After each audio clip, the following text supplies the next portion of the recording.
All right, take two. Curtis, you tell me when you're ready. Good. All right. So welcome everyone. Take two. The mic is now working. Thank you all for joining us for the first of two property tax workshops that we're hosting. Obviously today we're hosting the first, and then there will be another on February 28th, which is next Wednesday at 6 p.m. So for anybody that's listening online and if you want to come in person, we will have another one next week. My name is Abby Yellman. I'm the Deputy City and County Manager for Broomfield.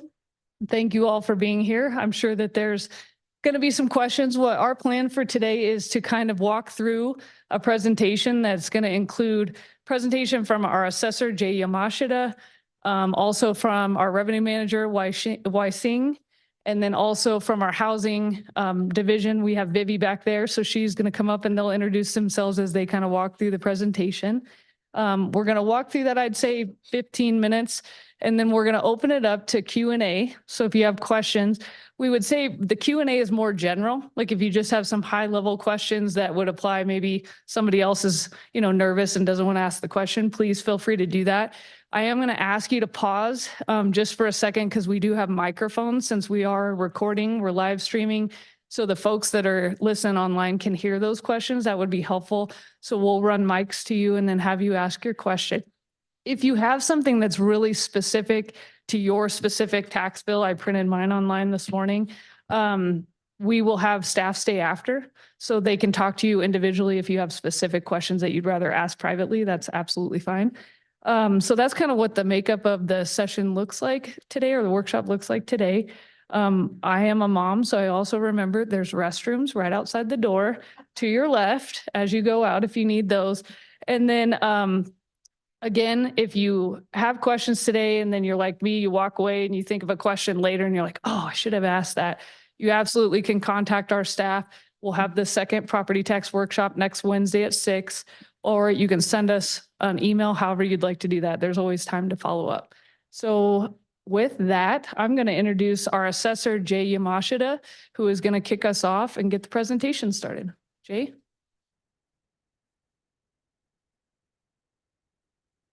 Thank you, Abby. Good morning, everyone, and welcome to this morning's presentation. My name is Jay Yamashita, and I'm the assessor here at the City and County of Broomfield. We're going to go through some slides with you today, and as Abby alluded to, we'll entertain some questions at the end. We get the first slide, please. So in May of 2023, I'm going to talk about the notice evaluation piece, and you received this in May. So May of 2023, all Broomfield property owners received a notice evaluation specific to their home or property. The notice included the property value that 2023 property taxes payable in 2024 is based on. In November of 2023, Governor Jared Polis announced that they were going to do a special session for the General Assembly and would be held on November 17, 2024, with the focus being on 2023 property tax. So as a result of that special session, the legislature made the following changes. So they reduced the actual value in a value adjustment of $55,000. They also reduced the assessment rate from 6.765 to 6.7%.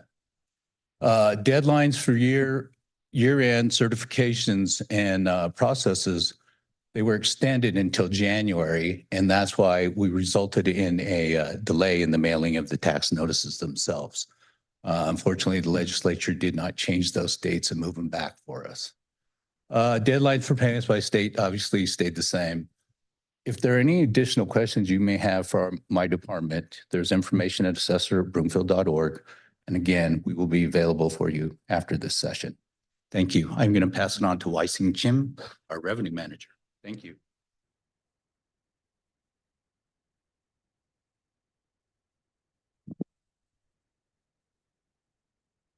Can you hear me? Good morning.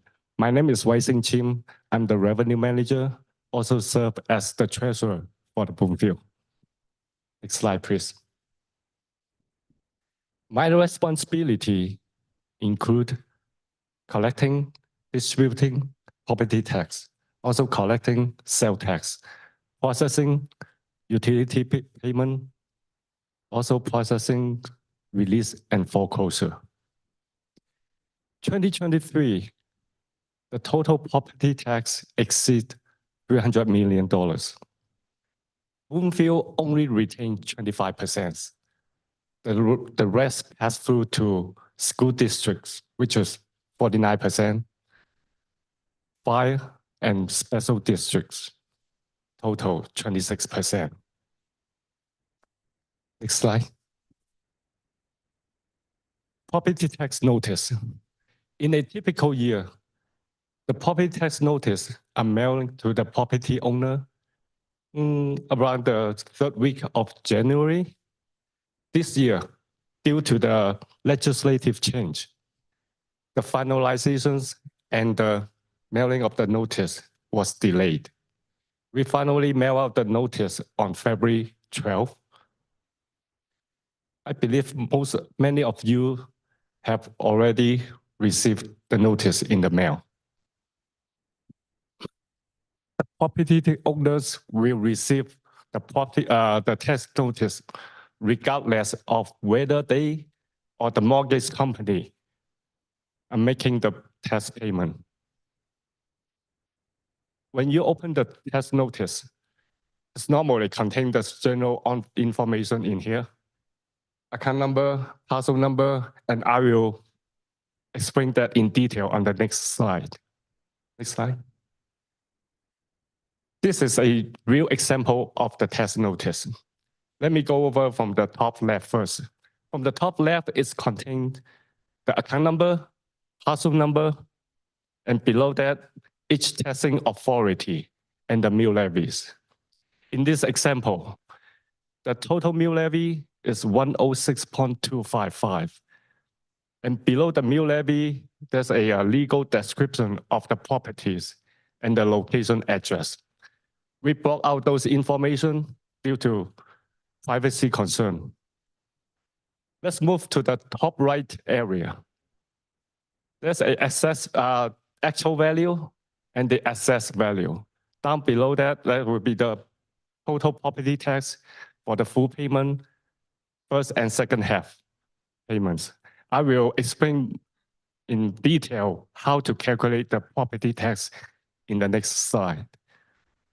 Next slide. The state set up the assessment rate. Jay already mentioned that we reduced the rate for 2023 to 6.7% for residential. For commercial, it's 29%. Assessor assigned the value for the properties, and the mill levies certified by each taxing authority. On the table from the right, there's an example for you to calculate your own property tax. On the top, this is based on the previous tax statement. On the top is an actual value of $557,300. When you take that number times 6.7% equal $37,340. And when you take the assessed value times the mill levy, in this example, you just put a decimal point in front of the 106,255. You will calculate the property tax $3,967.56. Next slide. Here is the breakdown for the property tax mill levy. You will see each taxing authority have their own mill levy, and you add up all that equal to 106.255. The combined mill levy for city and county equal to 28.968, and it has not increased since 2001.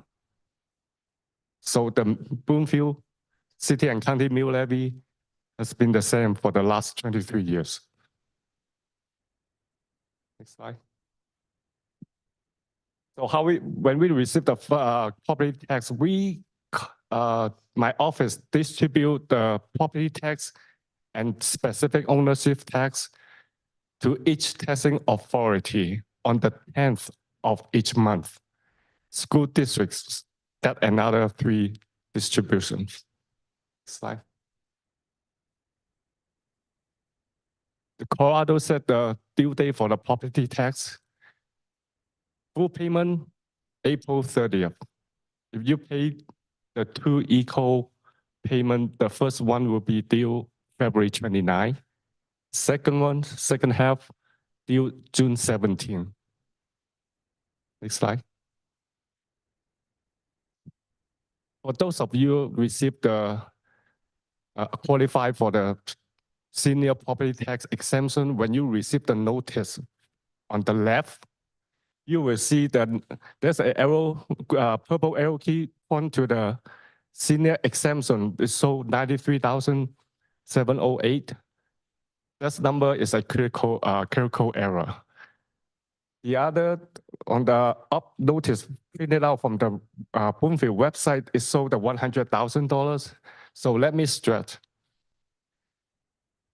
The assessed value and the property tax net of the senior property exemption remain the same and accurate among the two notice, even though the one on the left show a different number than the 100,000. So you can compare the assessed value between the two and the property tax amount total, and first half, second half, they all the same. But the number is a the critical error on the, it showed 93,000 instead of 100,000. But the assessed value and your tax net of the senior exemptions remain the same. It's accurate.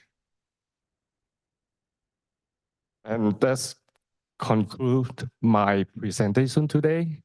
And I will pass to Vivian. Hi, everyone. My name is Vivian. I'm with the Housing Division. So I'm here to talk about what is Broomfield's response to the increase in property taxes and a program that is available to residents. You can go to the next slide. We have a program called Partial Property Tax Refund. So this program is to assist residents that are on fixed income to be able to get a refund on that increase of their property taxes. It's available for Broomfield residents. It's a Broomfield City and County program. Can you hear me okay? Okay. They have to be homeowners, have lived in their home for at least 2 years as their primary residence, meet income qualifications that I'll go over in a minute, and belong to one or more of the categories below. So they can be either a senior, 65 or older, as of January 1st this year, a veteran with at least 80% documented disability of any age, a resident of any age at 100% documented disability, or a surviving spouse. Now, these categories would be the homeowner, right? So if you have a child who's not the homeowner with 100% disability, it would not qualify for the program. Next slide. What are the income qualifications? So we use a lot of the average medium income for Broomfield. The average medium income of Broomfield is the amount that a resident needs to make in able to live in Broomfield without any housing burden. This program, you have to be at or below 80% of the average medium income. So let's say you and your spouse, you would look at the column that says 2 persons, and your annual household income cannot be more than $79,440 a year. Let's say your grandson lives with you. You would look at the 3-person column, and so on. We look at the income for every household member who's 18 years or older. So if you have a grandchild living with you and they're 10, you're still going to look at the 3-person, but obviously the income would be for everyone that is older than 18. The refund is calculated based on the 2021 property taxes and the 2023 property taxes. So we're looking at that difference and capping it at $1,000 refund. So let's say your 2021 property taxes were $2,000 and your 2023 were $3,000. When we calculate the refund, you get $1,000 back. Now, let's say your 2021 property taxes were $2,000 and now they're $2,500. Your refund will be $500. So the intent of the program is to help with the increase, capping at 1,000 maximum. You can see there that we have 60% average medium income and 61 to 80% of the average medium income. This program, as a lot of you might know, started last year, was a pilot program. And last year was everyone up to the 60% average medium income. This year in January, City Council expanded the program to everyone up to 80. If you make up to the 60%, we'll calculate your refund based on your whole property tax bill. If you fall into the category of 61 to 80%, we will calculate based on city and county in Broomfield and school district portion. If we go back to slide 5, you can see that school district and Broomfield portions. So those are the portions that we'll be looking at when we are calculating a refund between 61 and 80%. We can go back, Curtis. Thank you. We encourage everyone that think they might qualify to go ahead and apply. We will review the application, we'll do all the calculations and communicate with you if you were approved, how much your refund would be. We don't want to get anybody worried about all these numbers. We just want to clarify how, it would be calculated. But the important thing to think is, if your annual average income is below the 79,000, or, depending on how many people are in your home. So let's say you're alone, would be 69,520. Oh, I think I'm around that number. Go ahead and apply. When we are looking at your income taxes, because that's a question I get a lot, your 1040 when you file your income taxes, we look at your AGI, your adjusted gross income. So that can vary too. So I really encourage residents that think they might be in the threshold, go ahead and apply and we'll review it for you. Next slide. So how do you apply for this program? You can go on our website, broomfield.org/housing programs. There's a button there that says apply here for the partial property tax refund. You can apply on your own online. If you don't have access to a computer, you're reluctant to apply online, we provide walk-in consultations. So we are at the BCC across the street every first and third Wednesday of the month from 10 to 12. First and third Wednesday from 10 to 12. We are also going to be at the library every fourth Tuesday from March to July. So that one starts in March. The other one is going on right now. We will add more locations, with dates and times. It will be available on our website. We're also scheduling for one-on-one consultation if somebody doesn't want to just walk in and wait, but they would like to meet with one of our staff. I have staff here today that can assist you today, can book consultations for another date. And on our website, there will be a place soon for you to be able to look and schedule your appointment. If you have any questions, feel free to give us a call. That phone number right there, 303-438-6350 is a direct line to our team. We also have the email, propertytaxrefund@broomfield.org. And we're here to help with anything that we can. The program will run until September 30th. So you definitely have time to apply. You can wait, to gather all your documentation. If you have questions of what you need, just give us a call. And just as a reminder, the check with the refund, since it's a refund, will be mailed out once you pay your property taxes. So you're definitely encouraged to apply now, but let's say you decide to pay in 2 installments. That second installment is not due until June, so you wouldn't see a refund until after you pay that second installment. I think this is my last one. And these are some state programs. Jay can talk a little bit about them, but I just wanted to reinforce that even if you are already enrolled in one of these programs or you intend to enroll in one of these programs, our local program can be used in conjunction with them. So if you are currently getting a senior homestead exemption on your property taxes, you can still apply for the Broomfield program. Thank you.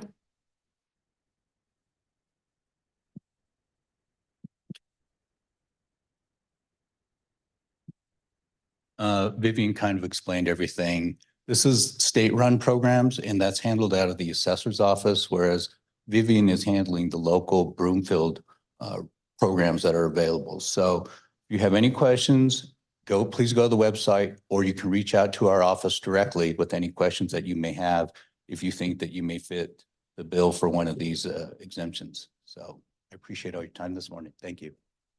So if anybody has any questions, just a reminder, give us 1 second to bring Mike. Thank you for raising your hand. That gives me a little indicator, and we'll bring you a mic to ask your question, and the team, maybe we can have the team come up so we're ready to respond here. I just want to know if we could get a printout of all the slides. There's too much to write down that quick. We can do that.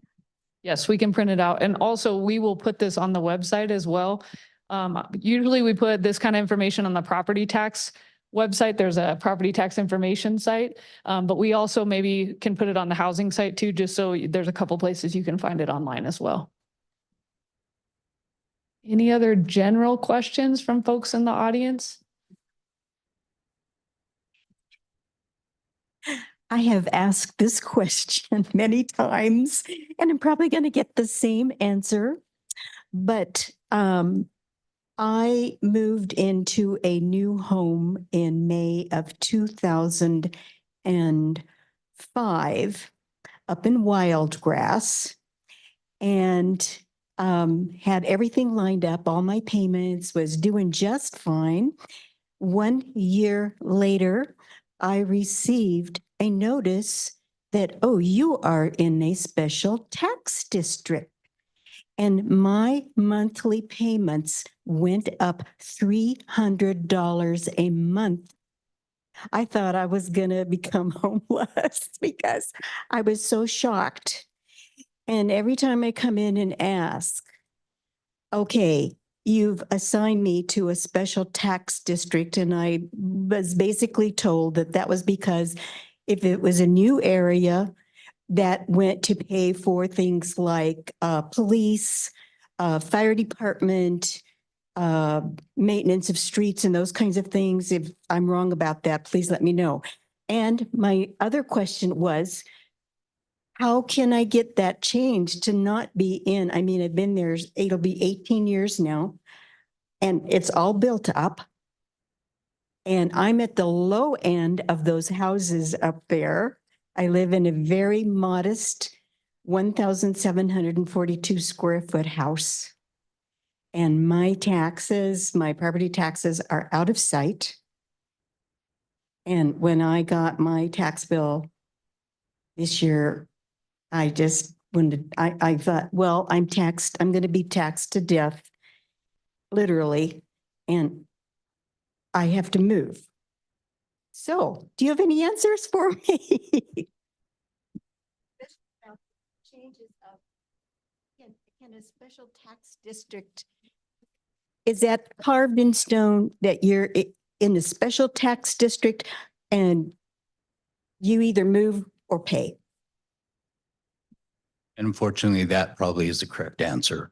Unfortunately, when you live within these new filings per se, as far as new construction homes, what happens is developers go and they get the bond money up front, which is your Metro District money, to pay for the infrastructure of all the homes, curb, gutter, lighting, and so forth. That's just been a process that's been in place probably for the last 15 to 20 years, that developers were able to get the bond money up front and pass that on to me as well. I live in Broadlands. I pay it as well still. And the premise is, as you state, being there a long time, as the community gets built out, you would assume that that would go away over time. So what happens is sometimes they refinance their bonds, so it extends it even longer. We have contact information to the attorney's offices for whatever Metro District you live in, and you are more than welcome to share that with you, and you can contact them directly. That's the only resource we have available for you to actually contact somebody within the Metro District. You would be contacting their attorneys to ask them, one, how long do you anticipate this metro district to be in place?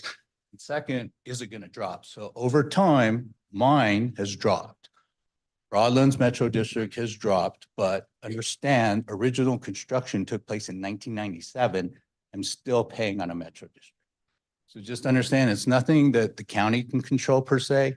It's just a situation that we've got to take into consideration what their bond money is up front, and that is passed on to the metro district. The other thing, so I'll be honest, like when you start working for local government, right? I didn't work for local government. I've been in local government about 12 years. I didn't pay attention to this, right? Like I didn't understand that my mill levy in Anthem is different than somebody else's mill levy in Broadlands, like using Jay as an example. So then when I started looking at what was on there, to your point, who are all the taxing entities that's showing up on my bill? One of the things that I've learned is you can, as a resident, most of the metro districts have a board. And so as a resident, they do applications for board members when terms expire and different things, like most normal boards have that, where you can apply to get on the board of your metro district or whatever that district is. Sorry, Jeff, say that. Elections are every 2 years for those boards. Let's let Jeff come up here. Jeff knows everything about metro districts, but I just want to throw that out there because that was something I didn't know, even as a resident living in other states and different things, that you can apply to be a resident board member on a metro district in your neighborhood where you live. And my name is Jeff Romine and I work with all these folks, but specific to your question, metro districts are governmental units. They are local governments in and of themselves for that area. They do have a board and they do have elections for those boards every 2 years. And that, so what Jay was suggesting is get the contact information. Their attorney or their district will be able to tell you when the next board election is and those types of things. They also have minutes for their board meetings. So think of it as just like you do any other governmental unit. That's who makes those determinations.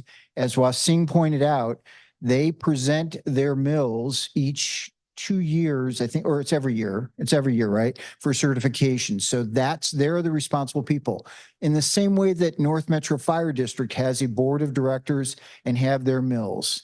And so those are presented. So all of these districts like that are unique and they're governmental units in and of themselves and regulated in that manner by the voters and by the residents of those areas.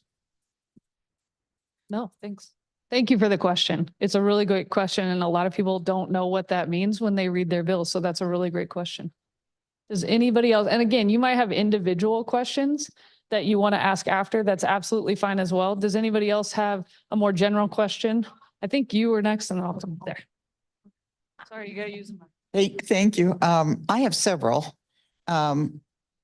Did I understand that you don't get the refund until after the property tax is fully paid? Okay. And then is this partial refund a one-time refund? It is a program that is running this year. So it's a one-time refund for this year. And then we'll provide information to city council for next year to see if the program will continue or not. Right now it's a program that was approved until this year. Okay, so we would have to apply every year if it continues. All That is right. correct. Now, when you apply for the refund to receive it, you said it had to be paid, but if you pay early, would you get it early or? Yes. Okay, Yes, as soon as it's paid. So we review applications and then you would get a notification if you were approved or if any documents are missing or if unfortunately you don't qualify. So let's say you submit your application, you're approved, then our team has access to all of the property taxes. And once they're paid, we get the notifications and then we would let you know. We see that your property taxes were paid. Now your check is being processed and finance will send a check to you. If you have a mortgage, usually mortgage companies pay them in the 2 installments. So most likely it would be after the June deadline. would any indicator show up on the property tax notice like the senior exemption does? No, because you have to apply for the, yeah, but even, yes, no. Thank you. Great questions. Thank you. Thank you. Because you mentioned something about applying for the refund. Do they check your tax returns? So should the tax returns be filed before you apply? I recommend yes, because we need the most current income taxes. Now, you could also apply, there's 3 forms of showing us your proof of income. One of them is your income taxes, which tends to be the easiest one. If you don't file your taxes, if you're exempt or you're going to do it later on, if you are enrolled in a government program such as SNAP or TANF and some other assisted programs, and you have a letter, we have a list of them on our website, and I have a copy here as well. You can use just that letter. Or if you're currently working or receiving alimony, pensions, you can provide us with all of the sources of income that you currently receive, and then we'll calculate your average medium income for you. And another question, did you mention that you had this program last year? Yes, we started last year. However, last year, the property taxes really didn't see much of a change. So the refund last year for those who applied was very, very minimum. We started the program last year setting up for this year because we expected that property taxes most likely would go up this year since it was a new assessment. So last year program ran for the same period. It already closed. And then this year is the second year of the program. All right, thank you.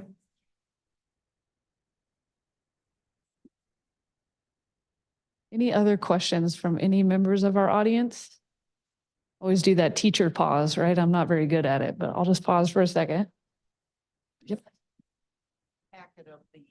That's a great question. And I was just going to say, I just saw our Chief Financial Officer, Brenda Ritchie, just actually printed some extras.